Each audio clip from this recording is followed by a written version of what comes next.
Mechanical ಇಂಜಿನಿಯರಿಂಗ್ನಲ್ಲಿ diploma ಪದವಿ ಪಡೆದಿರುವ ಈ ನಟ ಬದುಕು ರೂಪಿಸಿಕೊಳ್ಳಲು ಆಯ್ದುಕೊಂಡಿದ್ದು ನಟನೆಯನ್ನ. ಉದಯ ವಾಹಿನಿಯಲ್ಲಿ ಪ್ರಸಾರವಾಗುತ್ತಿರುವ ಕನ್ಯಾದಾನ ಧಾರಾವಾಹಿಯಲ್ಲಿ ನಾಯಕನಾಗಿ ನಟಿಸುತ್ತಿದ್ದಾರೆ ಸುಶ್ಮಿತ್ ಜೈನ್. ಸ್ಟಾರ್ ಸುವರ್ಣ ವಾಹಿನಿಯಲ್ಲಿ ಪ್ರಸಾರವಾಗುತ್ತಿದ್ದ ಸತ್ಯಂ ಶಿವಂ ಸುಂದರಂ ಧಾರಾವಾಹಿಯಲ್ಲಿ ಸುಂದರ್ ಆಗಿ ನಟಿಸಿದ್ದ ಸುಶ್ಮಿತ್ ಜೈನ್, ನಂತರ ಕಲರ್ಸ್ ಸೂಪರ್ ವಾಹಿನಿಯಲ್ಲಿ ಪ್ರಸಾರವಾಗುತ್ತಿದ್ದ ಭೂಮಿ ತಾಯಣೆ ಧಾರಾವಾಹಿಯಲ್ಲಿ ನಾಯಕ ಆಕಾಶ್ ಪಾತ್ರಕ್ಕೆ ಜೀವ ತುಂಬುವಲ್ಲಿ ಯಶಸ್ವಿಯಾದರು ಸುಶ್ಮಿತ್ ಜೈನ್. ನಾನು ಸತ್ಯಂ ಶಿವಂ ಸುಂದರಂ ಧಾರಾವಾಹಿಯ ಸುಂದರ್ ಅಲಿಯಾಸ್ ಸ್ಯಾಂಡಿ ಪಾತ್ರ ಮೂಲಕ ಕಿರುತೆರೆಗೆ ಎಂಟ್ರಿ ಕೊಟ್ಟೆ. ಅದು ನನ್ನ ಫೇವರೇಟ್ ಪಾತ್ರ.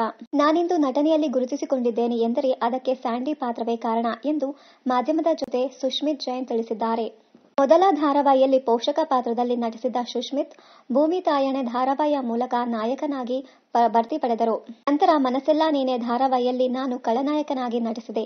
ಅದು ಮೊದಲ ಬಾರಿ ನಾನು ವಿಲನ್ ಆಗಿ ಕಾಣಿಸಿಕೊಂಡಿದ್ದು. ನನಗೆ ವಿಲನ್ ಪಾತ್ರದಲ್ಲಿ ನಟಿಸಲು ತುಂಬಾ ಇಷ್ಟ.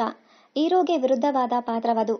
ಖಡಕ್ ಆಗಿ ಅಬ್ಬರಿಸುವ ಖಳನಾಯಕನಿದ್ದರೆ ನಾಯಕನ ಪಾತ್ರಕ್ಕೆ ಒಂದು ಬೆಲೆ. ಹಾಗಾಗಿ ನಾನು ಖಳನಾಯಕನ ಪಾತ್ರ ಸಿಕ್ಕಾಗ ಸಂತಸದಿಂದಲೇ ಒಪ್ಪಿಕೊಂಡೆ ಎಂದು ಮಾಧ್ಯಮದ ಜೊತೆ ಹೇಳಿಕೊಂಡಿದ್ದಾರೆ ಸುಶ್ಮಿತ್ ಜೈನ್. ಇನ್ನು ದೊರೆಸಾನಿ ಧಾರಾವಾಹಿಯಲ್ಲಿ ನಾನು ಅತಿಥಿ ಪಾತ್ರದಲ್ಲಿ ಕಾಣಿಸಿಕೊಂಡಿದ್ದೆ. ಚಿನ್ಮಯ್ ಆಗಿ ನಟಿಸಿದ್ದ ನನಗೆ ಆ ಪಾತ್ರವು ಜನಪ್ರಿಯತೆ ತಂದುಕೊಟ್ಟಿತ್ತು. ಸದ್ಯ ಕನ್ಯಾದಾನ ಧಾರಾವಾಹಿಯಲ್ಲಿ ಪ್ರಮುಖ ಪಾತ್ರದಲ್ಲಿ ನಟಿಸುತ್ತಿರುವ ನಾನು ನಟನಾಗುವ ಮೊದಲು ಅದಕ್ಕೆ ಬೇಕಾಗಿರುವಂತಹ ತರಬೇತಿಯನ್ನ ಪಡೆದಿದ್ದೇನೆ. ಆದರ್ಶ ಫಿಲ್ಮ್ ಇನ್ಸ್ಟಿಟ್ಯೂಷನ್ ನಲ್ಲಿ ಆಕ್ಟಿಂಗ್ ನಲ್ಲಿ ಡಿಪ್ಲೊಮಾ ಕೋರ್ಸ್ ಮಾಡಿದ್ದೇನೆ ಎಂದು ಮಾಧ್ಯಮದ ಜೊತೆ ಮಾತನಾಡುತ್ತಾ ಹೇಳಿದ್ದಾರೆ ಸುಶ್ಮಿತ್ ಜೈನ್. ಸದ್ಯ ಒಂದಾದ ಮೇಲೆ ಒಂದರಂತೆ ಧಾರಾವಾಹಿಗಳಲ್ಲಿ ನಟಿಸುತ್ತಿರುವ ಸುಶ್ಮಿತ್ ಜೈನ್ ಕಿರುತೆರೆಯಲ್ಲಿ ಬ್ಯುಸಿಯಾಗಿದ್ದಾರೆ. ಇದರ ಜೊತೆಗೆ ರಘುಚರಣ್ ನಿರ್ದೇಶನದ ವರ್ಜಿನ್ ಎನ್ನುವ ಕಿರುಚಿತ್ರದಲ್ಲಿಯೂ ಸುಶ್ಮಿತ್ ಜೈನ್ ನಟಿಸಿದ್ದಾರೆ. ತಮ್ಮ ನಟನೆಯ ಮೂಲಕ ಕಿರುತೆರೆಯಲ್ಲಿ ಗುರುತಿಸಿಕೊಂಡಿರುವ ಈ ಹ್ಯಾಂಡ್ಸಮ್ ಹುಡುಗ ಮುಂದೊಂದು ದಿನ ಹಿರಿತೆರೆಯಲ್ಲಿ ಕಾಣಿಸಿಕೊಂಡರೆ ಆಶ್ಚರ್ಯವೇನಿಲ್ಲ.